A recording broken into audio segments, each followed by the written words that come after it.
Lectio Divina. Lectio Divina. Lectio Divina, une émission pour méditer, prier et vivre la parole de Dieu au quotidien. Lectio Divina. Lectio Divina.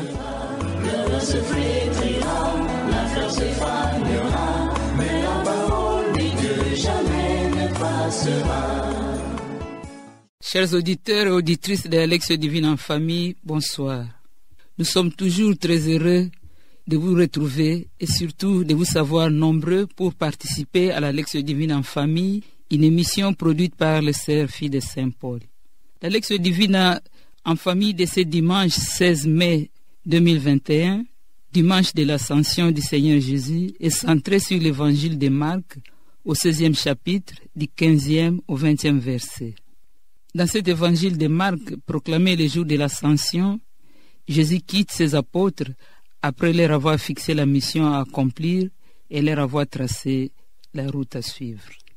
Préparons-nous à participer à notre lecture priante en apprêtant nos Bibles et surtout en créant autour de nous un environnement propice à la prière. Pour vivre cette expérience, nous avons dans ces studios quelques membres de l'Institut Sainte Famille, à savoir... Je suis Anakle Mutombo de l'Institut Sainte Famille. Nous, c'est la famille Jean-Paul et Wivine Ngo, mais ici présent, Papa Jean-Paul Ngo. C'est la famille Kabongo Guillaume, Kingomi Hélène, ici présent, Papa Guillaume. C'est Papa Mutombo, membre de l'Institut Sainte Famille, de la grande famille paulinienne. La famille Chimina avec Papa Augustin. Au micro, Marie-Madeleine Evoloko, coopératrice paulinienne. Prions. Seigneur Jésus, renouvelle en nous ton Esprit Saint afin que nous soyons habités par ton amour et ta paix.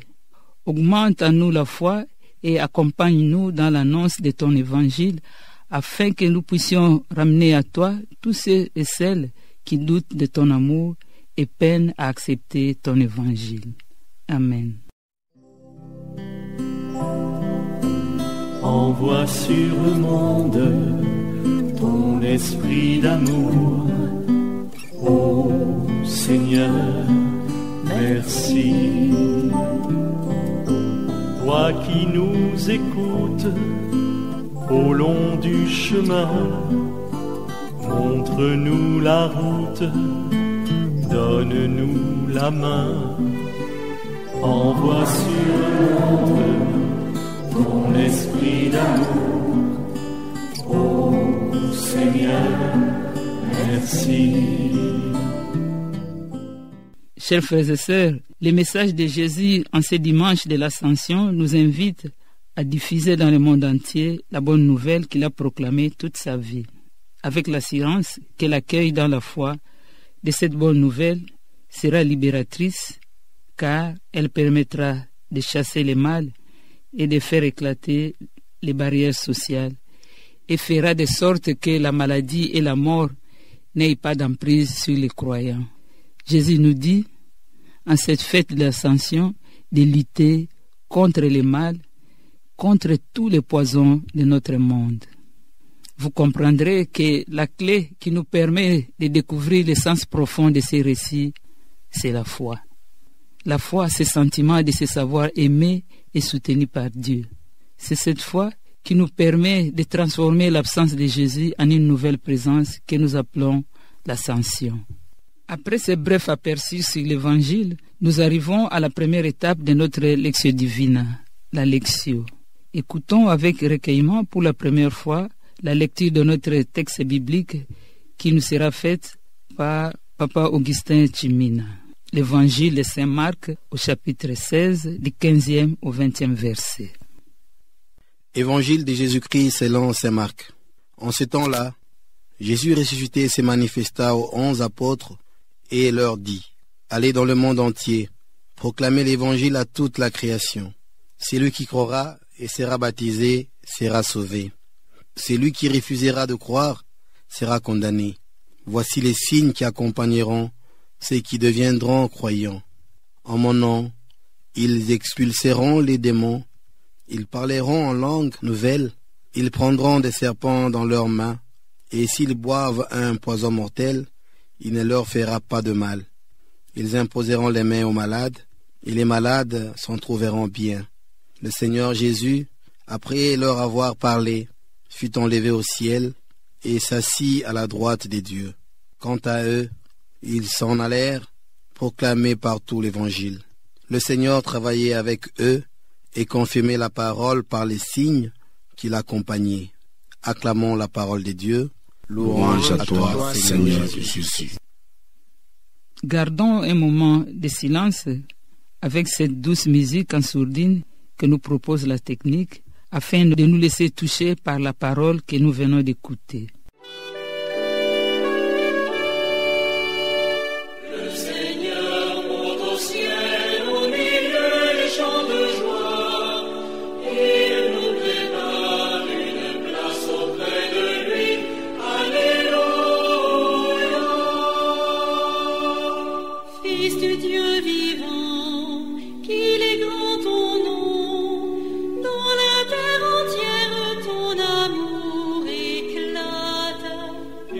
Majesté nous est révélée en ce jour de joie, Seigneur de l'univers.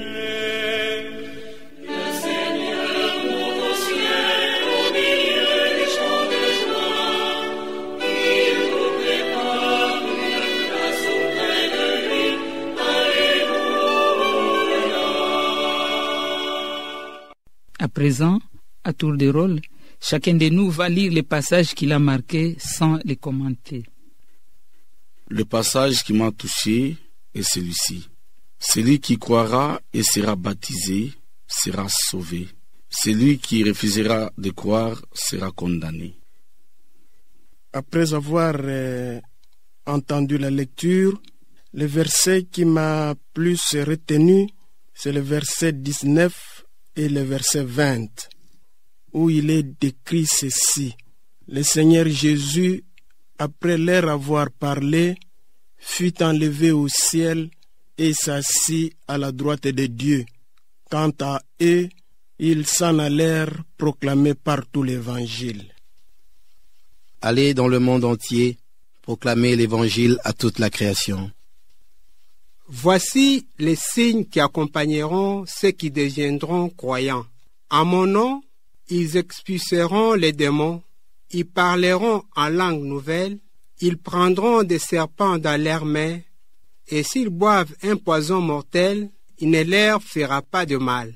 Ils imposeront les mains aux malades, et les malades s'en trouveront bien.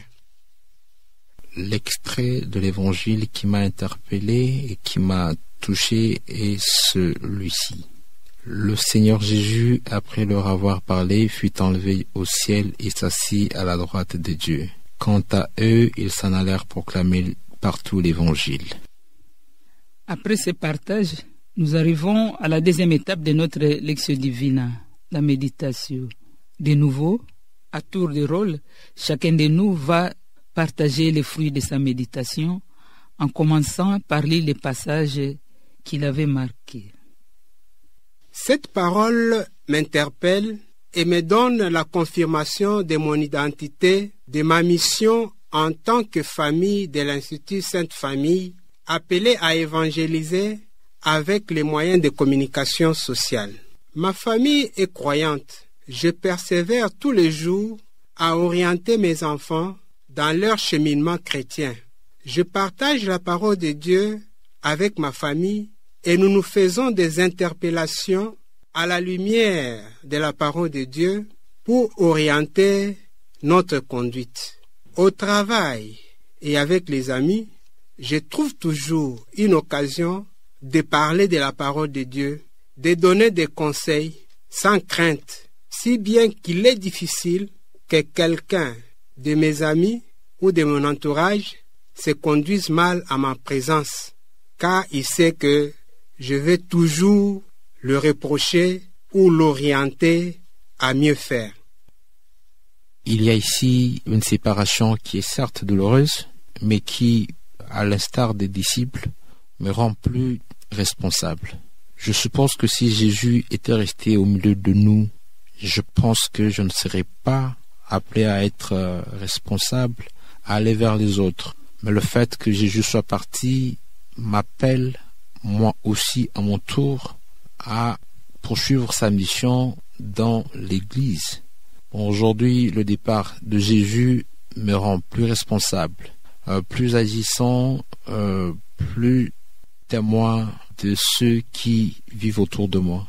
Et le deuxième thème que je tire de cet extrait, c'est que les disciples, le Seigneur travaillait avec eux et confirmait la parole par les signes qu'il accomplissait. Le fait qu'ils se soient séparés de moi n'est pas une coupure de relation. C'est qu'il y a une relation d'amour qui se poursuit entre Jésus et moi en tant que son disciple, en tant que son témoin. Je pense donc que parti, Jésus continue d'agir dans ma vie et de Jésus, je reçois plus de grâce, plus de bénédictions qui me permettent, moi à mon tour, d'aller vers les autres, vers ceux auprès de qui Jésus m'envoie.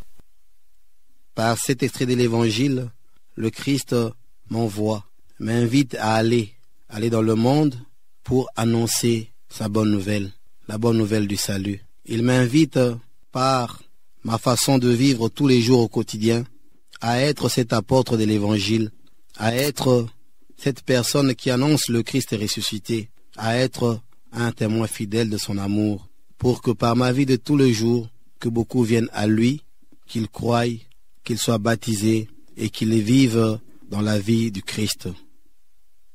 Seigneur Jésus, te voilà enlevé au ciel et assis à la droite de Dieu, ton Père et notre Père aussi. C'est ce que tu nous as appris et dit. Nous te croyons. Tu es enlevé au ciel, nous voilà séparés des yeux. Et c'est à la droite du Père désormais que tu te trouves. Les disciples, tu les as envoyés en mission d'aller annoncer la bonne nouvelle. Ne pas croiser les bras, ne pas garder silence, ne pas continuer l'œuvre du salut pour les autres, pour le monde. Pour toi, Jésus, je ne me tairai plus. Je ne dois pas garder silence, à ne rien faire. Et en tout temps, en toutes circonstances, je vais oser te prier, t'appeler et t'obéir, puis tout te confier pour te rendre grâce et te bénir.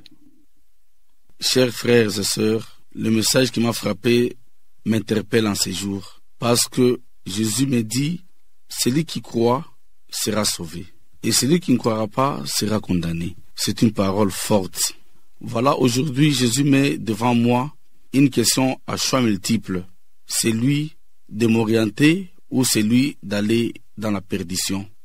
Aujourd'hui, lorsque nous fêtons la solennité de l'ascension, la montée, Jésus me laisse un testament. Lequel testament? C'est de croire en lui et de rester attaché à lui. Et je crois fermement en lui parce que sans foi, toutes les œuvres seront vaines. J'exhorte aussi les frères et sœurs qui m'entendent dans ce moment, qui me suivent, et aussi d'en profiter dans cette solennité de l'ascension, de reconnaître que Jésus, avant de s'en aller, a laissé à toute l'humanité un testament, celui de la foi. Après ce partage du fruit de notre méditation, nous arrivons à l'oratio, étape où la parole méditée devient prière. Dans une attitude de recueillement, adressons à présent nos prières au Seigneur. Oui, Seigneur Jésus, tu as visité le monde par ta naissance et par ta résurrection, tu m'as donné encore l'occasion de renforcer ma foi. Et en ces jours de l'ascension, tu me laisses encore ta parole de croire en toi et en toi seul. Daigne, Seigneur, que la foi, en tant que baptisé, que cette foi puisse demeurer et que je sois à ton service. Que je sache faire ta volonté chaque fois que tu me demandes de faire, à l'image de tes disciples que tu as envoyés de par le monde proclamer la bonne nouvelle. Daigne aussi que toute l'humanité qui fête en ce moment puisse aussi être plein de foi et qui puisse être à votre service. Amen. Au terme de cette exhortation, je prie pour que le Christ, monté au ciel, nous envoie son esprit et que son esprit agisse dans le monde, et que son esprit agisse en moi, afin que je sois davantage témoin de sa présence dans ma communauté, dans ma famille, dans mon pays, dans mon entreprise, et que je sois le témoin de sa présence auprès de tous ceux avec qui je vis. Amen. Seigneur Jésus, donne-moi la force nécessaire tout au long de ma vie à faire quelque chose, petit soit-il, pour ma famille comme pour les autres, et que cela fasse ta gloire. Soutiens et assiste tous ceux de tes disciples que tu envoies en mission et ceux à qui tu confies une mission à obéir, à l'accomplir et à la réaliser sans faillir ni l'abandonner après, surtout quand ils ont dit oui. Amen. Seigneur Jésus, je te dis merci pour m'avoir associé à cette œuvre salvifique en faveur de l'humanité. Merci Seigneur parce que tu fais de moi ton instrument pour l'annonce de la bonne nouvelle.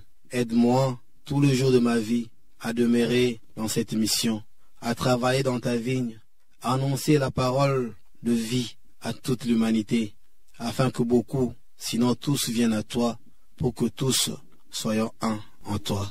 Amen. Seigneur Jésus-Christ, Maître, voie, vérité et vie, donne-moi toujours la ferveur, la force et la joie de te témoigner chaque jour de ma vie, afin d'accomplir ma mission d'apôtre. Amen. Chers auditeurs et auditrices de la lecture divine en famille, nous voici à la fin de notre lecture priante. Nous vous disons merci pour votre attention recueillie et surtout merci pour l'intérêt que vous portez à cette émission. Merci à tous les membres de l'Institut Sainte Famille qui ont contribué à la préparation de cette émission. Nous disons également merci à la sœur Rita Almichi, fille de Saint-Paul, et à Olivier Nguessi pour leur concours technique. À vous tous, encore une fois, merci. Au revoir, à la prochaine, même jour et même heure, toujours à la même fréquence. C'était au micro Marie-Madeleine Evoloko, coopératrice paulinienne. La parole de Dieu est une lampe à mes pieds. Je marcherai joyeux sur la route sans broncher. Lectio Divina. Lectio Divina. Vers la quiétude de ma demeure éternelle. Lectio Divina, une émission pour méditer, prier et vivre la parole de Dieu au quotidien. Libre et sans danger, je marcherai. Lectio Divina. Lectio Divina. Le vent se flétrira, la fleur se fanera, mais la parole de Dieu jamais ne passera.